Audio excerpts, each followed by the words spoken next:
Hello everyone, welcome back to my channel. This is my birthday mini vlog. I know this is too late, but फिर भी আমার birthday হচ্ছে 1st October. এই বছর দুর্গাপুজোর নবমীর দিন আমার বার্থডে পড়েছিল, তাই সকালে পুজো দিতে যাব ভেবে আমি মার একটা কুর্তা সেট নিয়েছিলাম পরার জন্য, বাট আমার ফিট হয়নি। দেন আমি আমার নিজেরই একটা কুর্তা সেট পরে নিই। দেন মা আর আমি মিলে আমাদের বাড়ির পাশেই একটা শিব মন্দির আছে, ওখানে দুজনে মিলে পুজো দিতে গেলাম। আর যেহেতু নবমীর দিন বার্থডে পড়েছে, তাই মাকে বলেছিলাম কোনো লাঞ্চের আয়োজন না করতে, কারণ পুজোর দিনে মা রান্না করতেই থাকবে। দেন মা পায়েস বানায়, পায়েসটা আমি খাই।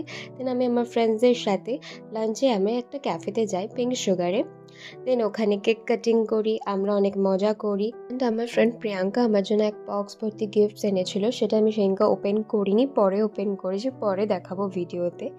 দেন আমার কাজিনস আছে যারা, তারা আমার বার্থডেতে আসতে পারেনি বলে আফটার পুজো আমার বাড়িতে এসে সারপ্রাইজ দিয়ে গেছে। আমি সেই ভিডিওটাও অ্যাড করি এখানে।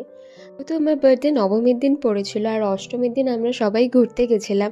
আর রাতে যখন ডিনার করছিলাম অলরেডি 12টা বেজেই গেছিলো, তো সেই রেস্টুরেন্টেও আমার একটা ছোট্ট বার্থডে মিনি সেলিব্রেশন করেছিল।